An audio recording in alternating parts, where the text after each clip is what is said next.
లక్ష్మి, నిన్న నా చిన్ననాటి స్నేహితుడు ఒకడు కనిపించి ఈరోజు తన కూతురి పెళ్లి అని పిలిచాడు. నేను ఈరోజు వెళ్ళి రేపు పొద్దున్నే కల్లా తిరిగి వచ్చేస్తాను. అలాగేనండి, తొందరగా వెళ్ళి మళ్ళీ తొందరగా వచ్చేయండి. రేపు మన అబ్బాయి కూడా వస్తున్నాడు. ఇంకొక విషయం, వెళ్ళేటప్పుడు ఆ అడవి మార్గంలో మాత్రం వెళ్ళకండి. రామయ్య లక్ష్మి మాటలు పెద్దగా పట్టించుకోకుండా అలాగేననుకొని పక్క ఊరిలో పెళ్లికి బయలుదేరాడు. రామయ్య ఏదో ఆలోచనలో పడి అడవి మార్గంలోకి తెలియకుండానే వచ్చేశాడు. అదే మార్గంలో అటూ ఇటూ తిరుగుతున్న రామయ్య గమనించుకోలేదు. తిరుగుతుండగా చీకటి పడింది. రామయ్యకు ఎటు వెళ్ళాలో అర్థం కాలేదు. ఆ చుట్టుపక్కలంతా వెతికాడు. దగ్గరలో ఒక ఇల్లు కనిపించింది. ఆ ఇల్లు దగ్గరకు వెళ్ళి చూస్తే ఒక అమ్మాయి ఏడుస్తూ కనిపించింది. రామయ్య అమ్మాయి దగ్గరకు వెళ్ళి ఇలా అన్నాడు. ఏమైందమ్మా, ఇంత రాత్రి పూట ఇక్కడేం చేస్తున్నావు ఒంటరిగా? ఎందుకు అలా ఏడుస్తున్నావు? నాన్న సంతకని వెళ్ళాడండి బొమ్మలు అమ్ముకు రావడానికి. ఇంతవరకు తిరిగి రాలేదు, అందుకే ఏడుస్తున్నాను. ఇంతకీ మీరెవరండి? మిమ్మల్ని మా నాన్నగారే పంపించారా? కాదమ్మా, నేను దారి తప్పి ఇటుగా వచ్చాను. అయ్యో, అలాగానండి. అయితే రండి, మా ఇంటిలోకి వెళదాం. మా నాన్నగారు వచ్చేంత వరకు మా ఇంటిలోనే ఉండండి. ఆ అమ్మాయి రామయ్యతో అలా చెప్పి రామయ్యను తన ఇంటి లోపలికి తీసుకెళ్ళింది. రామయ్యకు కొద్దిగా అనుమానం వచ్చింది. రామయ్య ఏదో అడిగే లోపల రామయ్య కింద పడ్డాడు.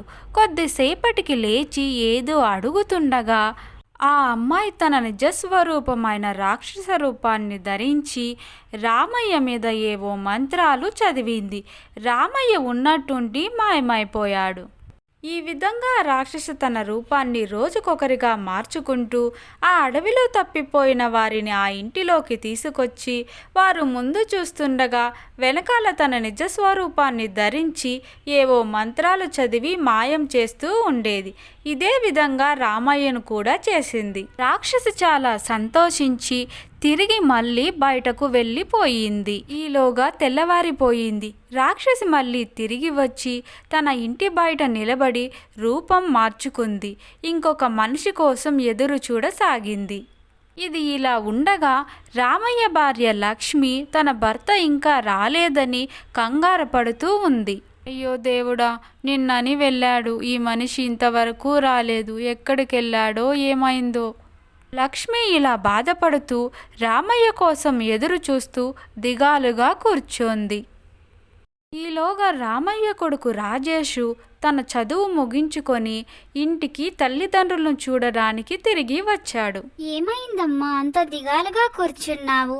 నాన్నగారు ఎక్కడికి వెళ్ళారు? నాయనా రాజేష్, వచ్చావా తండ్రి? మీ నాన్నగారు నిన్ననగా తన స్నేహితుడి కూతురి పెళ్ళి అని వెళ్ళాడు. పక్క ఊరికి వెళ్ళిన వ్యక్తి ఇంతవరకు తిరిగి రాలేదు నాయన. మీ నాన్నగారు అడవి మార్గంలోకి వెళ్ళారేమో అని భయమేస్తుంది. అసలే అక్కడ రాక్షసి ఉందని అందరూ అంటుంటారు. తల్లి అలా అనగానే రాజేష్ తన తండ్రిని వెతకడానికి బయలుదేరుతాడు.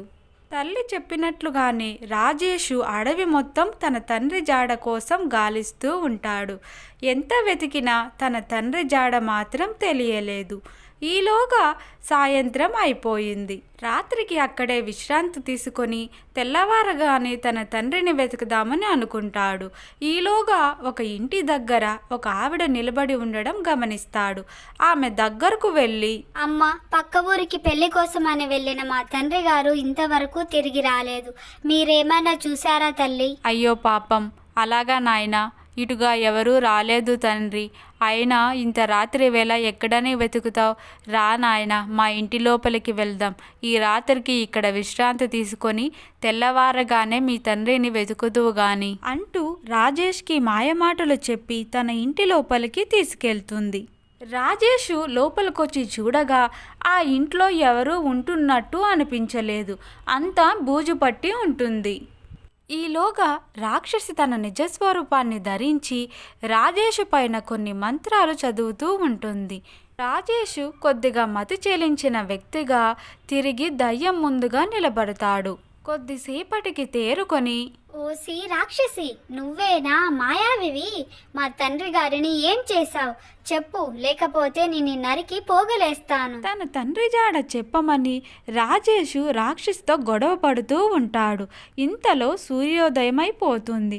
రాక్షసికి తన శక్తులు క్షీణిస్తూ ఉంటాయి. కొంత సమయం తర్వాత రాజేషు పక్కనున్న కత్తి తీసుకొని రాక్షసిని పొడవాలని చూస్తాడు.